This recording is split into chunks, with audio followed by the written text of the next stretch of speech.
Daniel Silva. Estamos de vuelta y la verdad muy interesados en la siguiente entrevista porque el proyecto Dominga, el proyecto Dominga en La Higuera, este proyecto minero portuario que busca extraer hierro, cobre, que ha tenido una tramitación de más de 10 años, comité de ministros, en fin. Bueno, sigue siendo noticia. ¿Y por qué? Porque después de que el comité de ministros votara y esto se anulara, y se pensaba que el proyecto se iba a empezar a construir durante este año 2026. Sin embargo, durante las últimas horas se hizo noticia. ¿Qué es lo que pasó? Que la Corte, en este caso la Corte la Corte de Apelación de Antofagasta, dictó un fallo nuevo que la verdad es que complica el proyecto. Queremos entender bien, ¿se va a construir, no se va a construir? ¿Qué es lo que dice el tribunal ahora? ¿Van a tener que juntarse de nuevo el comité de ministros? ¿Va a ser arbitrio de este nuevo gobierno? Bueno, la verdad es que queremos entender todo eso y para eso estamos conectados con Marcelo Mena, CEO de Global Methane Hub y además ex ministro de Medio Ambiente. El hombre conoce de estas materias. Marcelo, ¿cómo estás? Adelante. Bien, encantado de conversar esto que me ha enredado que la película Tenet. Súper enredado. Y por eso mismo es importante tenerte acá, Marcelo, porque tenemos que darle un poquito de contexto a todo esto para que vayamos recordando. El nombre queda pegado, pero uno se olvida de los detalles. Todos sabíamos, o al menos así se entendía, que este año aparentemente se iba a iniciar la construcción, pero todo eso quedó en foja cero, entiendo. Sí, quedó efectivamente en foja cero, en el sentido de que el Tribunal Ambiental dictó de que... la Corte de Apelaciones dictó que lo que había fallado el Tribunal Ambiental el año 2024 era ilegal, que estaba limitando el ámbito de acción del Comité de Ministros en forma significativa y por tanto tenía que dar ese fallo y las decisiones del Comité de Ministros en cero. Y por lo tanto, lo que hace el Servicio de Evaluación Ambiental es que interpreta esto como que el rechazo que se realizó el año 2025 por parte del Comité de Ministros es definitivo y por tanto esa es la situación actual, que el proyecto se encuentra rechazado y podrán haber otras reclamaciones, pero tal cual está hoy día, el proyecto está lejos de tener una resolución de calificación ambiental de aprobación y por tanto está lejos de poder iniciar su construcción. Ya, perfecto. Entonces esto, más allá de generar incertidumbre, nos dice que la decisión del Comité de Ministros es la definitiva en este caso y por lo tanto hoy, como están las cosas, no se construye. Ahora, la empresa, entiendo, ya ha anunciado que van a buscar otras vías legales, evidentemente, para avanzar con esto. Ya son 10 años de tramitación. Y, Marcelo, entiendo que incluso en La Higuera, el sector donde esto estaría ubicado, la comunidad está bastante dividida. Entiendo que la compañía ha trabajado con las comunidades, han hecho acuerdos, en fin, significan 30.000 empleos. Entonces, es complejo porque ellos dicen, pregúntenos a nosotros, no al resto de Chile. ¿Cuál es tu mirada al respecto? O sea, claramente es importante que la misma opinión de la ciudadanía local también sea considerada, pero es parte de los temas que se consideran, entendiendo que hay un marco legal vigente que considerar. Pero me ha tocado estar en la zona en donde efectivamente hay dos miradas, donde los pescadores, los que llevan a cabo su actividad económica en las distintas caletas en la zona, están en contra del proyecto y aquellos que están más lejos, porque es una comuna bastante grande, que no tienen agua, que tienen menos oportunidades de trabajo, están en contra. Entonces, en la práctica, yo creo que lo importante es que eso es una consideración a tener, pero al fin y al cabo lo que importa es el marco legal objetivo. Sí está claro también, en todo caso, que en todos estos años de trámite el Estado puede hacer más para poder apoyar a las comunidades que no tienen agua y no tienen por qué recurrir necesariamente a que se realice un proyecto para que lleguen mayores beneficios a la comunidad. Y también es importante destacar lo que fue, por ejemplo, la discusión similar hace más de 60 años en una zona que se llama Puchuncaví, sí, donde en ese momento se pensaba que ese desarrollo iba a causar una gran cantidad de empleos, pero si uno va viendo los niveles de pobreza de la zona, no necesariamente han cambiado y por tanto todo lo que se ocurra es fundamental que tenga beneficios a la comunidad local, lo que no está garantizado en el modelo de desarrollo que hemos seguido hasta ahora. Ahora, hay que expresar en todo caso que cuando hablamos de 30.000 empleos, para la gente que nos está escuchando, esos son empleos durante la construcción. Luego, durante la operación, me imagino que esa cifra se modera bastante. Ahora, En todos estos 10 años, Marcelo, entiendo que después de todo lo que ha pasado con la institucionalidad ambiental, en fin, la misma compañía también ha ido modificando en algunos detalles del proyecto, trabajando con las comunidades, en fin. Pero lo que hay hoy día, lo que se ofrece hoy día, lo que se busca construir hoy día, sigue desde tu punto de vista como exministro de Medio Ambiente, además que tuviste que conocer esta materia, ¿sigue impactando negativamente al ecosistema, al medio ambiente, a una zona protegida? Sí, el proyecto sigue siendo el mismo que se está tramitando, que inició su trámite en el año 2013, y el mismo que me tocó a mí ver en el Comité de Ministros del año 2017. Y por tanto no ha cambiado para nada lo que se ha propuesto. Y por tanto todos los acercamientos que lleva a cabo con la comunidad con promesa no están plasmados en la conversación asociada a la evaluación ambiental. Entonces, en este contexto, el proyecto dice que se han transformado en un ejemplo de lo que es la permisología. Pero al final yo creo que meter, habiendo trabajado en este sistema, habiendo visto cómo se aprueban proyectos, cómo han ido modificando sus diseños, cómo han ido cambiando la forma en la cual se presentan, yo creo que es fundamental entender que este proyecto no ha cambiado nada.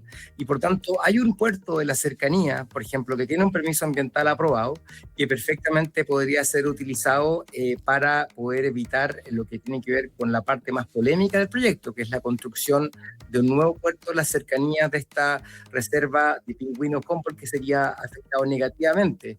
Entonces, y también me ha tocado ver otros titulares. Hay un proyecto que se llama Nueva Unión, por ejemplo, que es la fundición, se funden dos proyectos mineros que cada uno tenía su puerto, cada uno tenía sus relaves, cada uno tenía sus fuentes de energía, y ese se transformado en un gran proyecto. Hemos visto también cómo los Bronce y Codelco han trabajado también para minimizar sus impactos ambientales, aprovechando infraestructura existente, para no tener esta mala ecuación de que cada proyecto minero tiene un puerto, tiene claro, termoeléctrica, aprovechar instancias que ya están existiendo.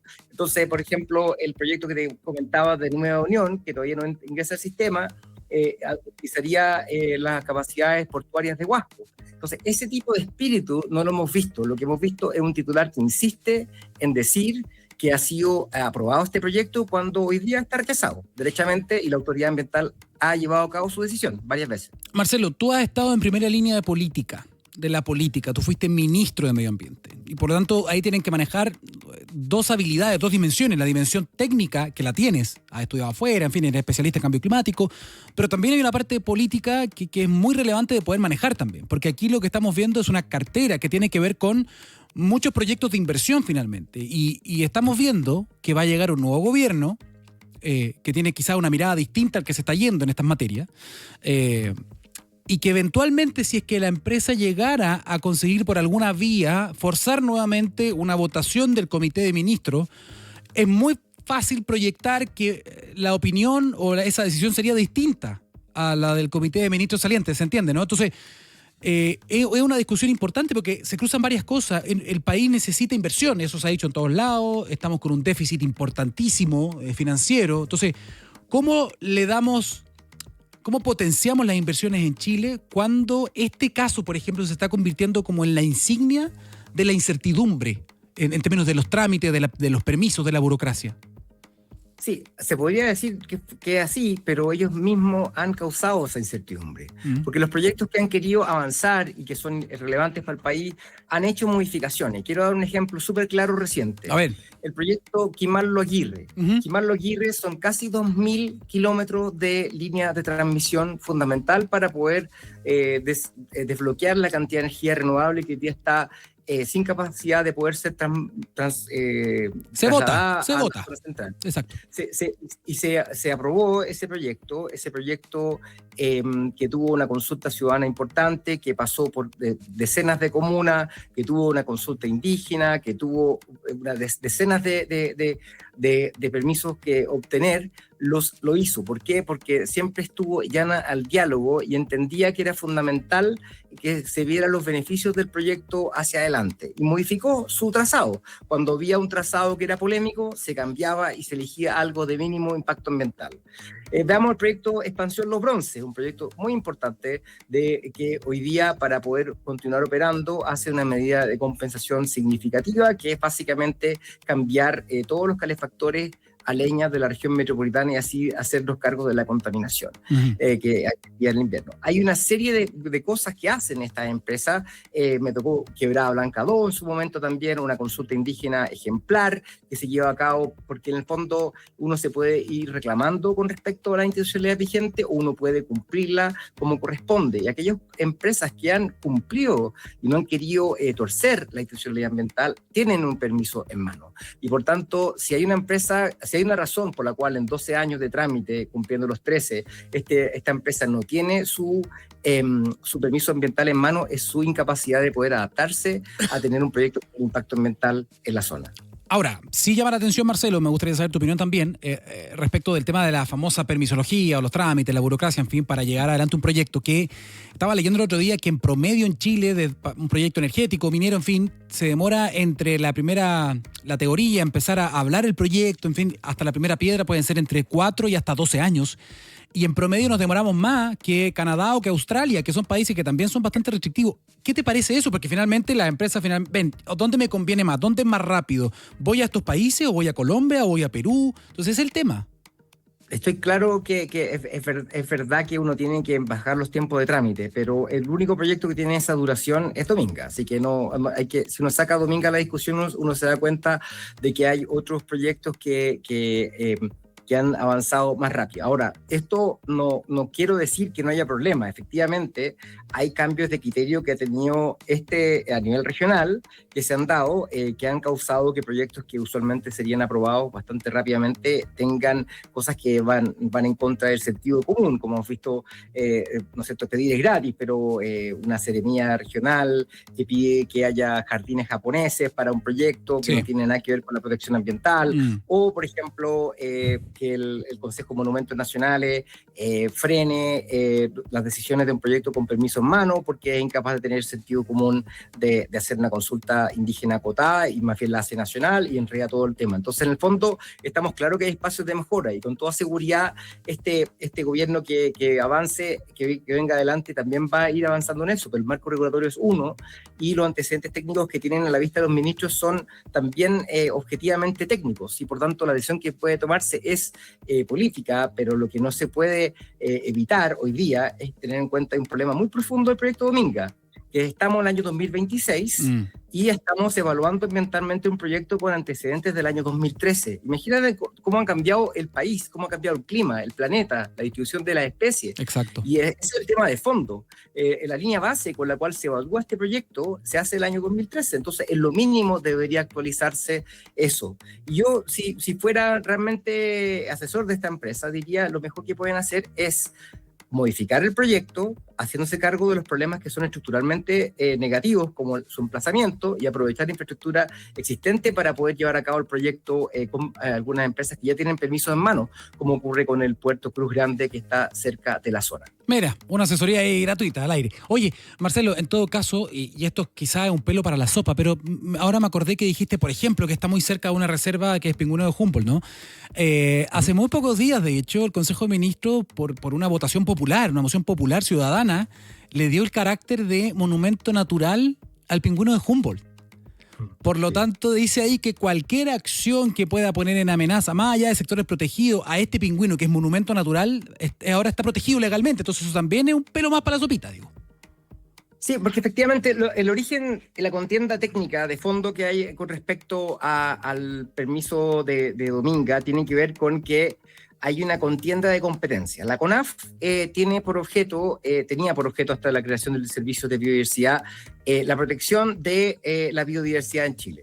pero la interpretación del Servicio de Evaluación Ambiental el año 2017, y estaba en desacuerdo eso, 2017 cuando yo era subsecretario, era de que esas materias con respecto a, era solamente a la reserva y no donde se alimentaba el pingüino, lo que no tiene mucho sentido, y lo que correspondía era que el Servicio Nacional de Pesca fuera el que viera si es que iba a ser afectado o no el pingüino de Humboldt en su alimentación, cosa que no tiene mucho sentido. Entonces ese es el tema de origen, que no solamente corresponde proteger el pingüino Humboldt en una reserva, en una isla, sino que donde realmente se alimenta, y hay académicos de la Universidad Católica del Norte que indican que pueden haber 60 kilómetros de radio en donde se va alimentando este pingüino Humboldt, y por tanto si queremos protegerlo tenemos que proteger eso y donde está su hábitat, y el hábitat no se ciñe a una isla.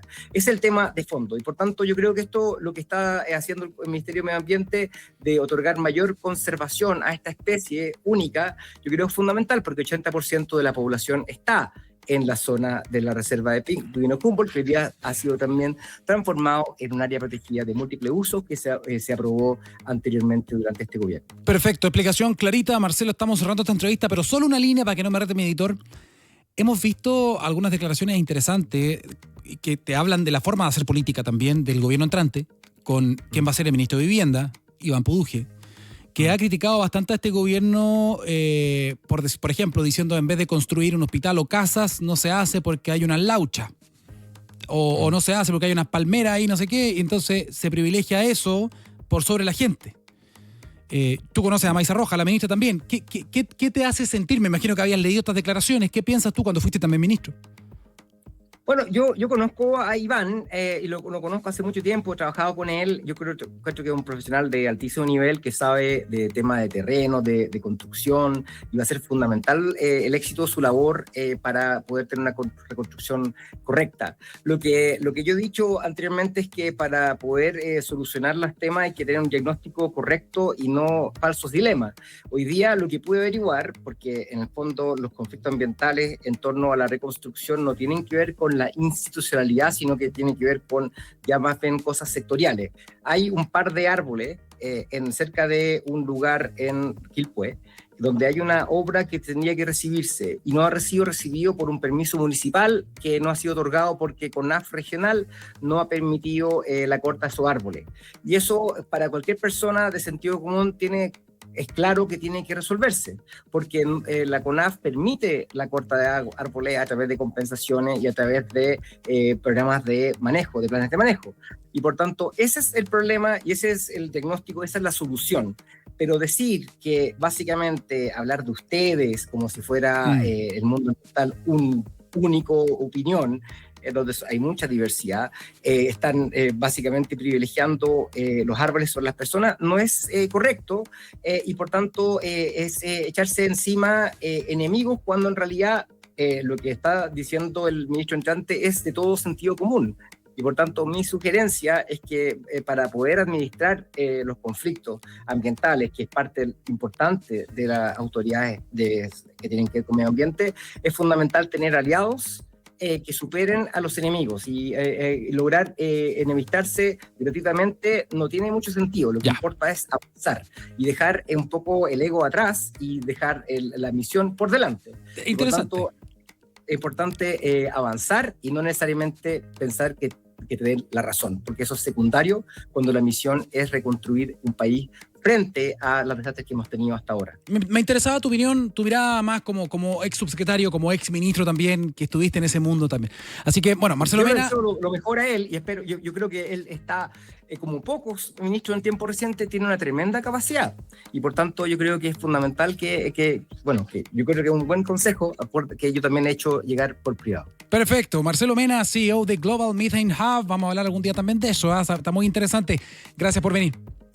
Y muchas gracias. Cuídate mucho. Bueno, estamos llegando al final de esta entrevista, no del programa. No se confunda. Vamos a hacer una pequeña pausa, un corte. Ya estamos de vuelta con más Mundo Infinito.